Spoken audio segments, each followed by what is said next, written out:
Good morning students. कल हमने national income में कन्वर्जन वाला टॉपिक किया था।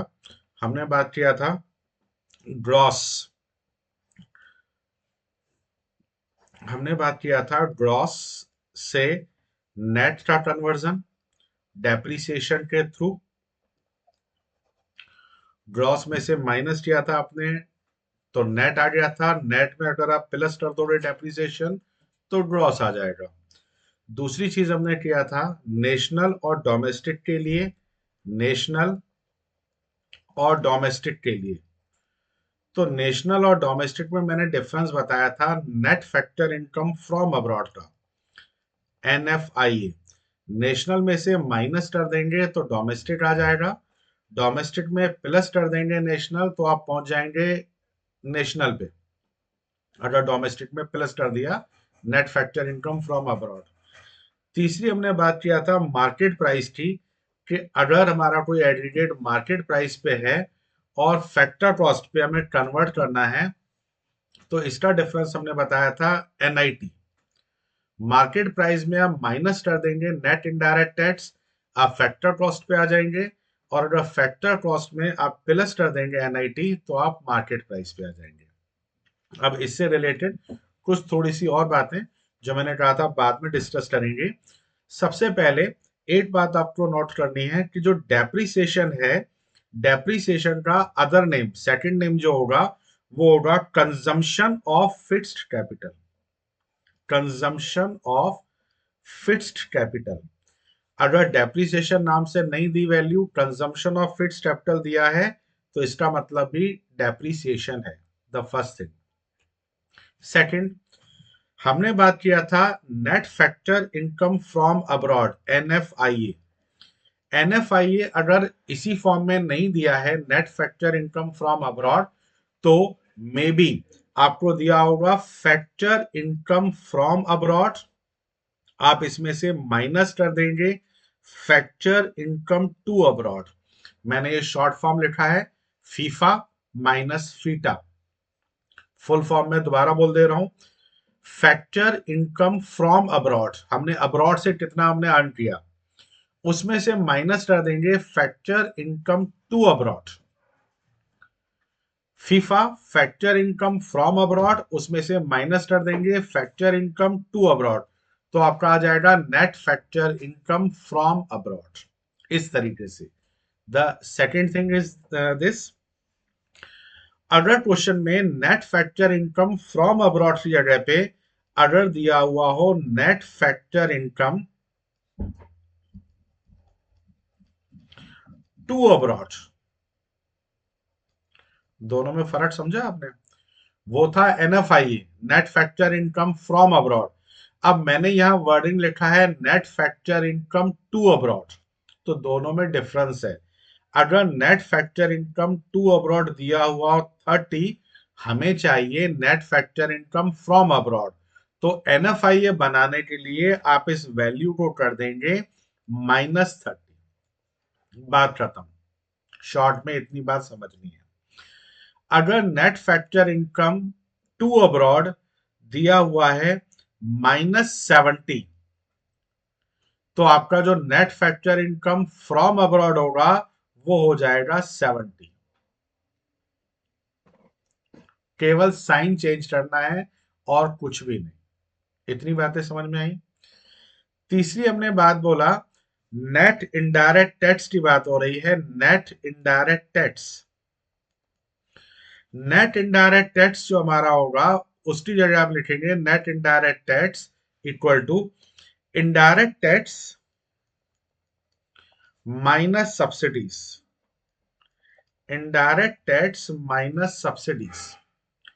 अगर क्वेश्चन में नेट इनडायरेक्ट टैक्स नहीं दिया हुआ है तो नेट इनडायरेक्ट टैक्स नहीं गिवन है, आपको इनडायरेक्ट टैक्स दिया होगा। इनडायरेक्ट टैक्स, इनडायरेक्ट टैक्स में से सब्सिडी आप माइनस कर देंगे, इनडायरेक्ट टैक्स में से सब्सिडीज, तो आपका आ जाएगा नेट इनडायरेक्ट टैक्स। इतनी बात समझ में आया? ये सारी चीजें हमारी रिलेटेड थी इससे रिलेटेड। जो हमने कल कन्वर्जन वाला टॉपिक किया था उससे रिलेटेड हमारी ये बातें थी। ठीक है, अब हम बात करते हैं इनकम मेथड और एक्सपेंडिचर मेथड की। हम बात करते हैं इनकम मेथड और एक्सपेंडिचर मेथड की बात करते हैं कि इनकम मेथड और एक्सपेंडिचर मेथड हम किस तरीके से क्वेश्चन को हम सॉल्व करेंगे। ठीक है, अब इनकम मेथड के लिए मैं केवल एक फॉर्मेट बताऊंगा, केवल एक फॉर्मेट। उस फॉर्मेट से आपका कोई भी क्वेश्चन होगा इनकम मेथड का, एक्सपेंडिचर मेथड का, वो हमारा सॉल्व हो जाएगा। ठीक है, 8 मिनट बेटे बस, ये पेपर ऊपर कर दो। हाँ,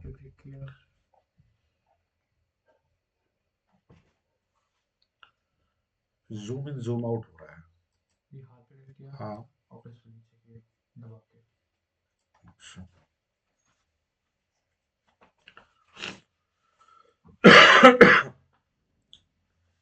यस बेटे, मैं बात कर रहा था इनकम मेथड और एक्सपेंडिचर मेथड की। हम बात कर रहे थे कि इनकम मेथड और एक्सपेंडिचर मेथड आज करेंगे। मैं इनकम मेथड और एक्सपेंडिचर मेथड का फॉर्मेट बता रहा हूं, इनकम मेथड और एक्सपेंडिचर मेथड का फॉर्मेट। सबसे पहले आप इनकम मेथड का फॉर्मेट लिखेंगे, इनकम मेथड का फॉर्मेट। ठीक है, अब इनकम मेथड के फॉर्मेट के लिए सबसे पहले वैल्यू मैंने लिखा है national income,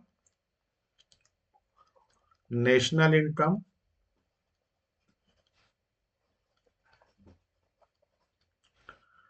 by income method.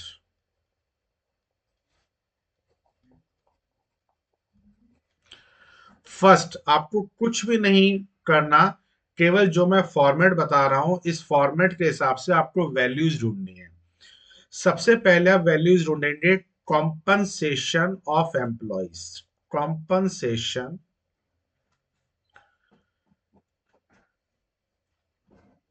Of employees.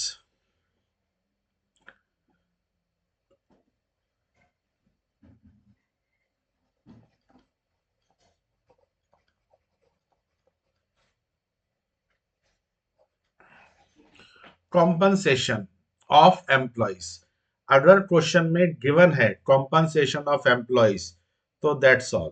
बस ये प्रॉपर हेडिंग दिया हुआ है, इसी को आप जो है वैल्यू यहाँ पे नोट कर लेंगे। अगर कॉम्पनसेशन ऑफ एम्प्लॉइज नहीं दिया हुआ है तो इसके अंदर जो आपकी वैल्यूज आएंगी वो आएंगी, पहली फर्स्ट इसके अंदर वैल्यू आएगी wages and salaries. Second number पे आपका आएगा एम्प्लॉयर्स कंट्रीब्यूशन, एम्प्लॉयर्स कंट्रीब्यूशन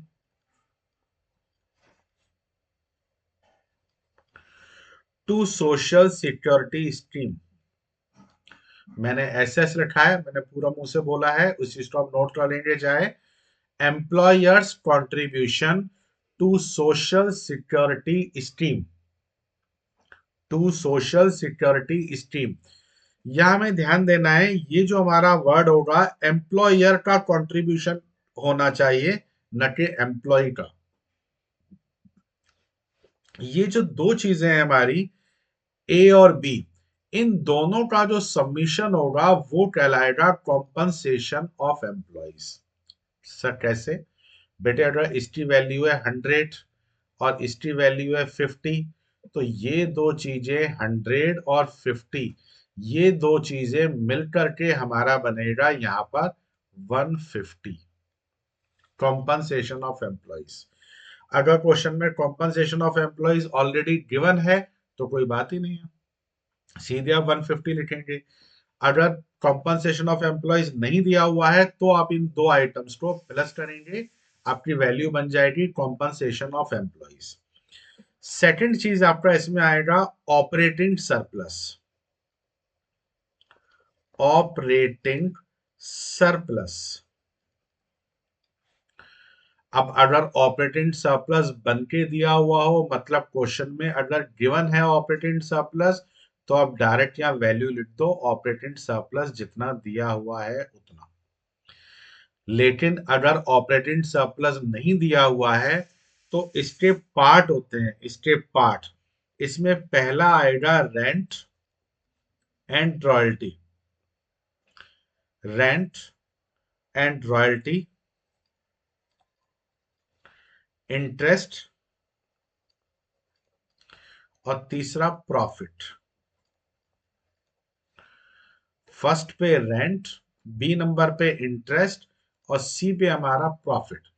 आप इन तीन चीजों को प्लस करेंगे, rent, interest, rent and royalty, interest and profit. ये तीन चीजें मिलकर के आपका बनेगा ऑपरेटिंग सरप्लस। अब sometimes what happen, profit is also not given, profit नहीं दिया होगा। तो जब प्रॉफिट नहीं दिया होगा तो प्रॉफिट के पार्ट दिए होंगे, पार्ट्स। सर प्रॉफिट के पार्ट में क्या आता है?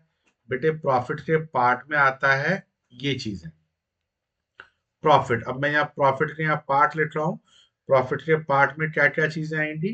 प्रॉफिट के पार्ट में पहला नंबर चीज आएगा डिविडेंड, सेकंड नंबर पे चीज आएगा आपका अनडिस्ट्रीब्यूटेड प्रॉफिट, अनडिस्ट्रीब्यूटेड प्रॉफिट, तीसरा corporate tax, corporate tax, corporate tax. अब कंपनी जब प्रॉफिट अर्न करती है उसमें से कुछ पार्ट डिविडेंड देती है, जो डिविडेंड देने के बाद कुछ बचता है जो अपने पास रिटेन कर लेती है, इसका दूसरा नाम हमारा होगा रिटेन्ड अर्निंग, रिटेन्ड अर्निंग। मतलब अनडिस्ट्रीब्यूटेड प्रॉफिट जो कंपनी ने डिस्ट्रीब्यूट नहीं किया, अपने पास रख लिया।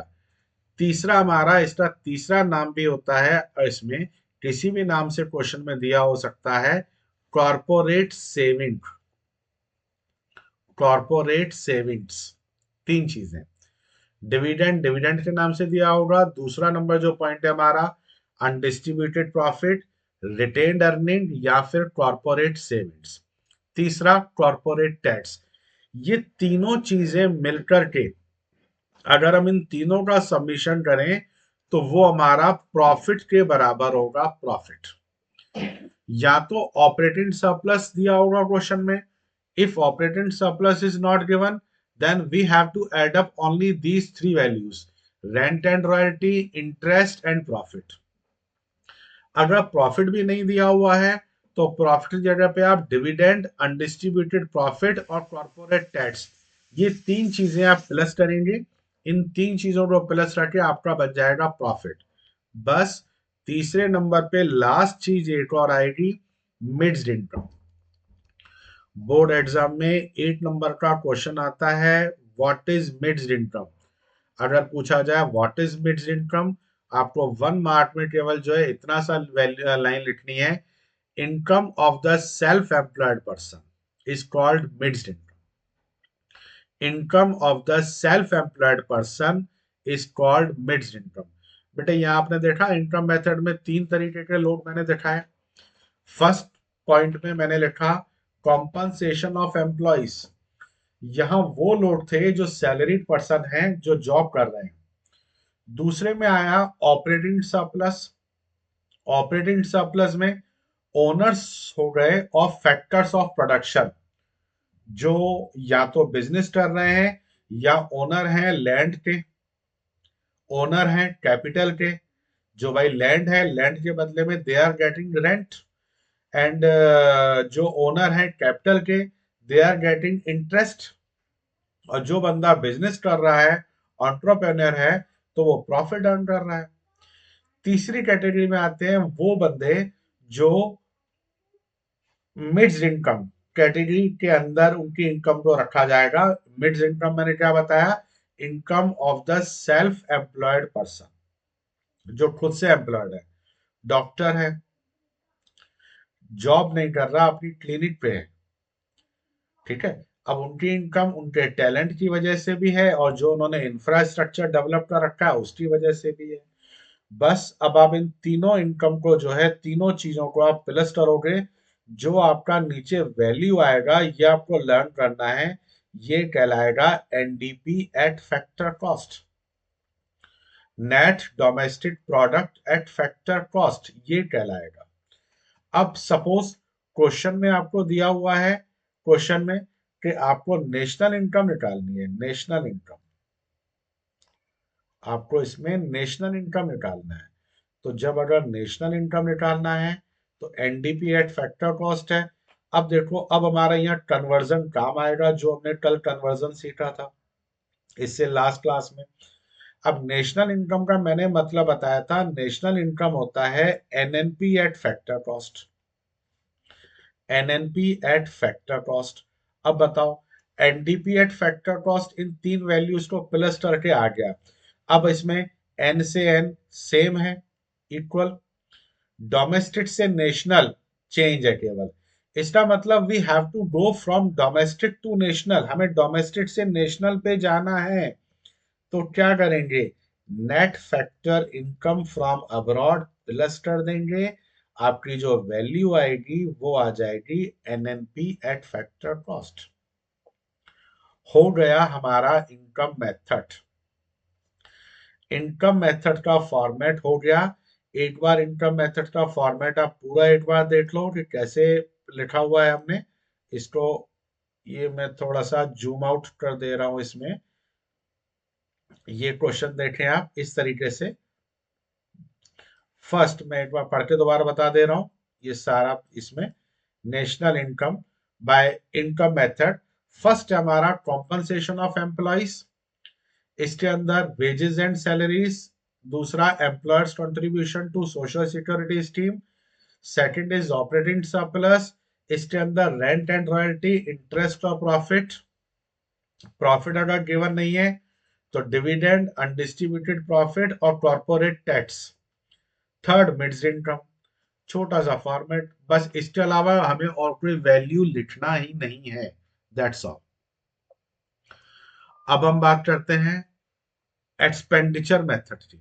साथ में एक और एक्सपेंडिचर मेथड लेते हैं, फिर हम इसमें एक क्वेश्चन करके दिखाएंगे कि किस तरीके से क्वेश्चन करना है। अभी हम बात कर रहे हैं एक्सपेंडिचर मेथड की। एक्सपेंडिचर मेथड,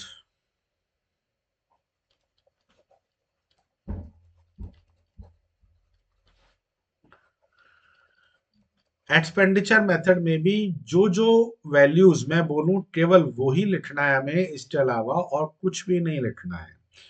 पहला, private final consumption expenditure, private final consumption expenditure.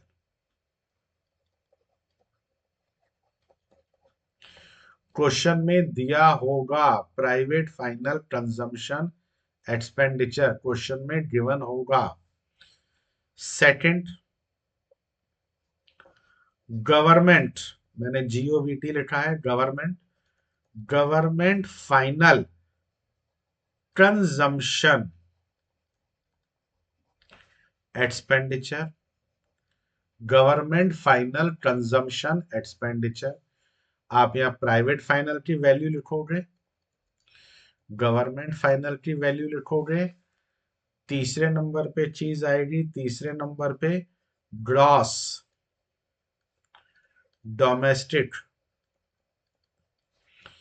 Capital formation, gross domestic capital formation.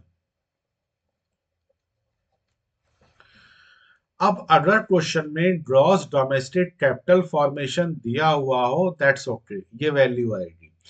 अगर ग्रॉस डोमेस्टिक नहीं दिया है तो इसके अंदर दो पार्ट होंगे हमारा। पहला, gross domestic fixed capital formation, fixed capital formation मतलब ग्रॉस डोमेस्टिक कैपिटल फॉर्मेशन के अलग अलग दो पार्ट हो गए। एक gross domestic fixed capital formation और दूसरा change in stock, B, change in stock.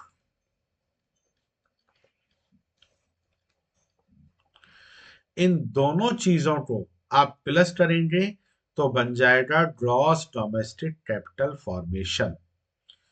चौथा last item that is net export.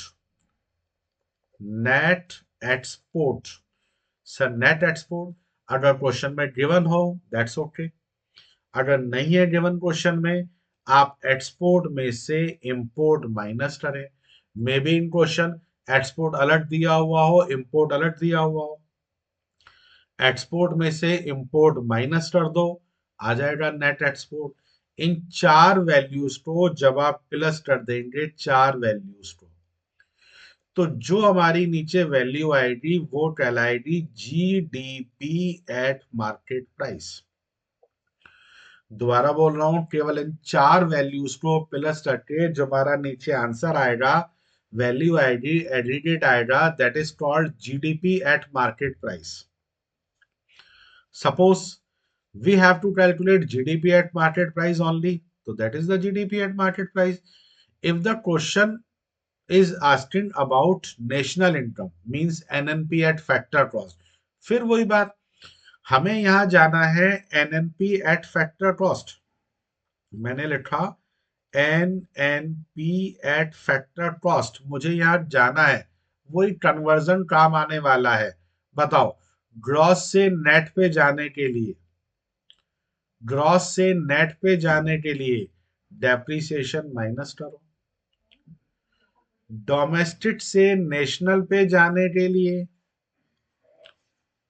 NFIA plus करो, मार्केट प्राइस से फैक्टर कॉस्ट पे आने के लिए माइनस NIT करो। यही तो कल फर्स्ट क्लास कन्वर्जन में सिखाया था कि कहां से कहां मूव करने के लिए हमें किस चीज को हमें यहाँ पे प्लस माइनस करना पड़ेगा। जो ये वैल्यू आ जाएगी, ये वैल्यू आपकी आएगी नेशनल इनकम। हो गया expenditure method. Only these four items का सम अप करना है, नेशनल इनकम निकल के आएगा। अब दो क्वेश्चंस मैंने निकाल के रखे हैं इसमें, इन क्वेश्चंस को हम सॉल्व करते हैं। अब मैं ये फॉर्मेट यहाँ जो है पूरी पूरी वर्डिंग्स नहीं लिखूंगा, बड़े शॉर्ट में लिखूंगा। सीधे हम जो है क्वेश्चन सॉल्व करते हैं, देखते हैं पहला क्वेश्चन कौन सा है। बेटे दो क्वेश्चंस हम करते हैं इन्हीं इनकम मेथड और एक्सपेंडिचर मेथड से रिलेटेड। पहला क्वेश्चन आपके सामने है, क्वेश्चन नंबर 24 था ये, टीआरजन वीके और बुक का। इसको हम यहाँ बात करते हैं, लिखा है calculate GNP at market price. बेटे कोई भी क्वेश्चन करने से पहले हमें इसका फॉर्मेट बना देना है। आप पहले क्वेश्चन को ऑब्जर्व करो, क्या ये क्वेश्चन एक्सपेंडिचर मेथड से होगा? सर सारी फिगर दे रखी है इनकम मेथड से रिलेटेड, तो इनकम मेथड से हम इसको क्वेश्चन को सॉल्व करेंगे। अब देखो मैं क्वेश्चन कैसे करता हूँ, पहले मैंने लिख लिया compensation of employees first, second पे हमने यहाँ लिख दिया ऑपरेटिंग सरप्लस, थर्ड पे हमने यहाँ लिख दिया मिक्स्ड इनकम। तीन चीजें ही तो होती हैं इनकम मेथड में। अब अगर ये होल में नहीं दिया हुआ है, मतलब ऑपरेटिंग सरप्लस के नाम से नहीं दिया हुआ है, तभी तो हम इसके पार्ट्स ढूंढेंगे।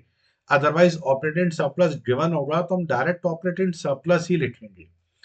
सबसे पहले हमने देखा क्या कंपनसेशन ऑफ एम्प्लॉइज गिवन है, क्वेश्चन में हमने देखा कंपनसेशन ऑफ एम्प्लॉइज तो गिवन है 500 है, सीधे हमने वैल्यूज पुट कर दिया 500। क्या ऑपरेटिंग सरप्लस गिवन है क्वेश्चन में? ऑपरेटिंग सरप्लस नहीं है गिवन, तो आप इसके पार्ट लेंगे, पहला रेंट एंड रॉयल्टी, इंटरेस्ट और प्रॉफिट।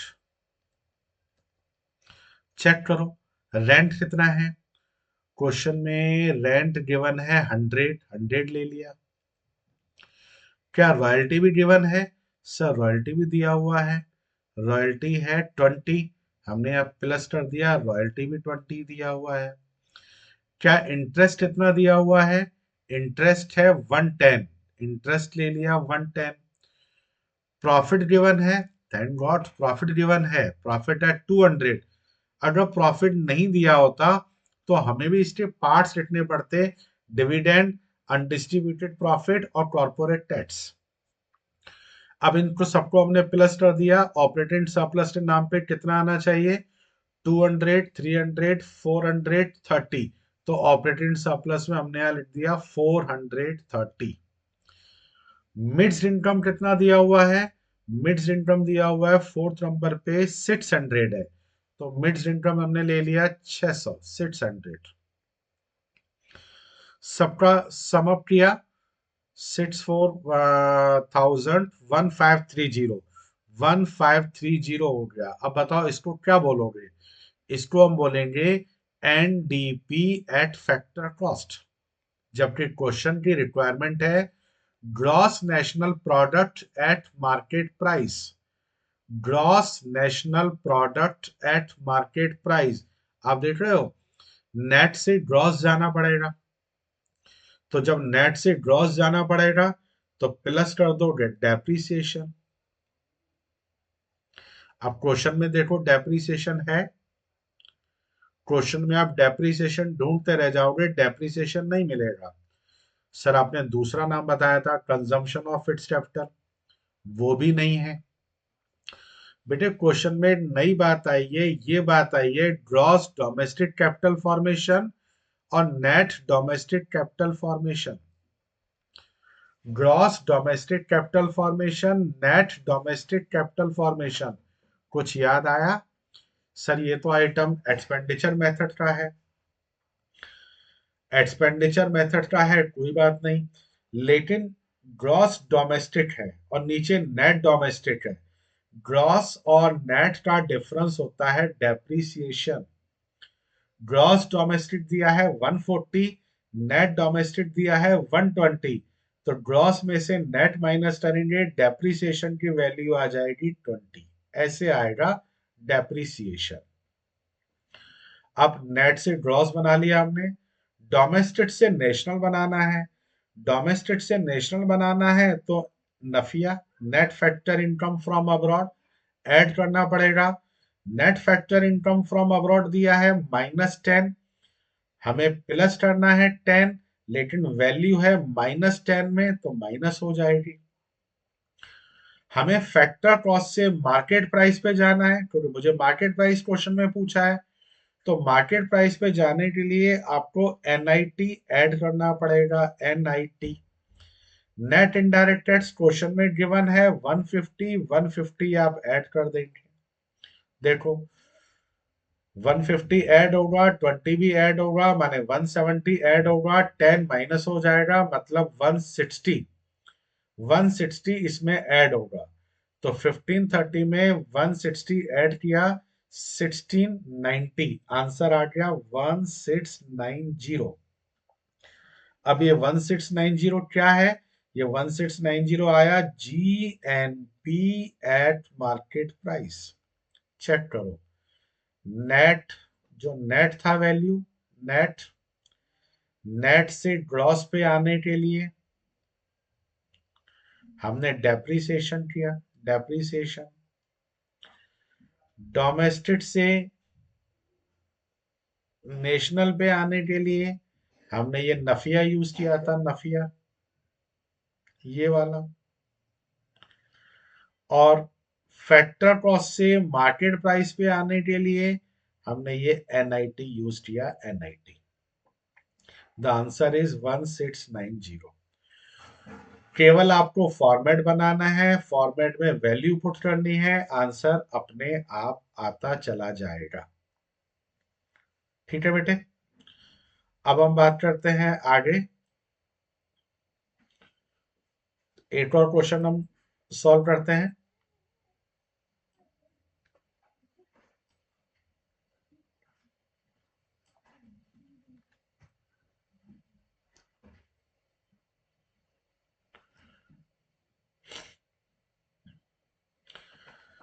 देखें ये क्वेश्चन है, calculate gross national product at market price by income method and national income bye expenditure method. दोनों मेथड से हमें क्वेश्चन सॉल्व करना है, दोनों मेथड से। और दोनों मेथड से क्वेश्चन सॉल्व करने के बाद अलग अलग एग्रीगेट्स पे पहुंचना है, इनकम मेथड भी यूज करना है, एक्सपेंडिचर भी यूज करना है। अब मैं इसे बड़े शॉर्ट तरीके से मैं लूंगा, फॉर्मेट आप याद कर लेंगे तो कोई इशू नहीं है। अब यहाँ पे कुछ फिगर में भी आपको कम दिखाई दे रही हो, मैं वैल्यूज एक बार चेक कर लेता हूँ। एक हमारा दिया है 10 20 दिखाई दे रहा है, जो थर्ड फिगर है, थर्ड फिगर वो 400 है। ये जो थर्ड फिगर है ये वाली, ये 400 है ये। उसके बाद जो वैल्यू है आई थिंक 30 और 45, ये 30 है, ये 45, फिर 5 है, 5 के बाद वैल्यू 10 है, ये 10 है, 10 के बाद 100 50 400, ये 100 है, 100 50 400 दिखाई दे रहा है, 10 दिखाई दे रहा है, 50 और -10 भी दिखाई दे रहा है। अब हम यहाँ बात करते हैं पहले इनकम मेथड से। इनकम मेथड देखें, इनकम मेथड से अगर मैं करूं तो सबसे पहले मुझे चाहिए कॉम्पनसेशन ऑफ एम्प्लॉय। चेक करो क्या कॉम्पनसेशन ऑफ एम्प्लॉय गिवन है। सर कॉम्पनसेशन ऑफ एम्प्लॉय तो 10th नंबर पे गिवन है 400, मैंने वैल्यू लिख दिया 400। दूसरे नंबर पे ऑपरेटिंग सरप्लस। ऑपरेटिंग सरप्लस, क्या ऑपरेटिंग सरप्लस गिवन है क्वेश्चन में? सर ऑपरेटिंग सरप्लस तो नहीं है गिवन, तो हमें इसके पार्ट लेने पड़ेंगे, रेंट एंड रॉयल्टी, इंटरेस्ट और प्रॉफिट। चेक करो रेंट कितना है, रेंट है 20, मैंने 20 ले लिया। इंटरेस्ट कितना है, इंटरेस्ट है फोर्थ नंबर पे 1 2 3 4 30, तो इंटरेस्ट ले लिया हमने 30। प्रॉफिट, सर प्रॉफिट नहीं दिया। अब बेटा प्रॉफिट नहीं दिया तो प्रॉफिट के हमें पार्ट्स चाहिए। प्रॉफिट में क्या क्या इंक्लूड होता है? प्रॉफिट में इंक्लूड होगा डिविडेंड। डिविडेंड चेक करो, डिविडेंड है, डिविडेंड फिफ्थ नंबर पे है 1 2 3 4 5 45, तो डिविडेंड है 45, 45 ले लिया। डिविडेंड, कॉर्पोरेट टैक्स सर और अनडिस्ट्रीब्यूटेड प्रॉफिट, तीनों साथ ही दिए हुए हैं फिफ्थ सिक्स और सेवेंथ पॉइंट पे, तो डिविडेंड हो गया 45, अनडिस्ट्रीब्यूटेड प्रॉफिट है 5 और कॉर्पोरेट टैक्स है 10। 45 5 और 10 सब ले लिया, तो इन तीनों का जो टोटल होगा 50 और 60, 60 हो गया प्रॉफिट। इन तीनों का टोटल जो होगा ये हमारा कहलाएगा ऑपरेटिंग सरप्लस। मींस 50 और 60 110, 110 हो गया operating surplus. Third mixed income, क्या मिड्स इनकम दिया हुआ है क्वेश्चन में? सर मिड्स इनकम क्वेश्चन में गिवन नहीं है, है ही नहीं, है ही नहीं, तो जीरो। जब गिवन ही नहीं है क्वेश्चन में, हम इसे कुछ भी नहीं लेंगे। टोटल आया 510, सर 510 को क्या बोलेंगे? NDP at factor cost. जबकि क्वेश्चन की रिक्वायरमेंट है GNP at FC, GNP at FC. Net से ग्रॉस जाने के लिए प्लस करना पड़ेगा डेप्रीसिएशन, डोमेस्टिक से नेशनल पे आने के लिए प्लस करना पड़ेगा नफिया, एनएफआईए। डेप्रीसिएशन बताओ कितना है क्वेश्चन में? सर यहाँ पे कंजम्पशन ऑफ फिक्स्ड कैपिटल दिया है 11th नंबर वाले पॉइंट पे 10, मतलब डेप्रीसिएशन हो गया 10। क्या net factor income from abroad दिया है? दिया हुआ है -10, -10, -10। अब बताओ 510 में 10 प्लस करना है और 510 में 10 हमें माइनस भी करना है। ठीक है, वैल्यूज हम एक बार चेक करते हैं। वैल्यूज क्या क्या हमने लिया है, 400 लिया था, और 400 के बाद हमारी वैल्यू 400, ये सारी चीजें प्लस माइनस हमने इसमें किया, 410 510 और मिड्स इनकम गिवन नहीं है।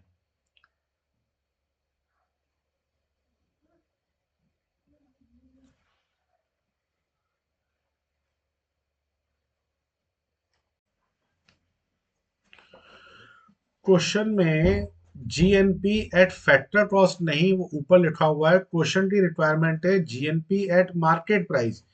ये हमें मार्केट प्राइस पे चाहिए, मार्केट प्राइस। तो मार्केट प्राइस के लिए हमें यहाँ पे एनआईटी भी प्लस करना पड़ेगा। एनआईटी, एनआईटी कितना है क्वेश्चन में? एनआईटी दिया हुआ है 50। तो हमारा जो ये आंसर आ गया दैट इज 560। 560, 560। क्वेश्चन की रिक्वायरमेंट थी, हमें जीएनपी चाहिए था मार्केट प्राइस पे।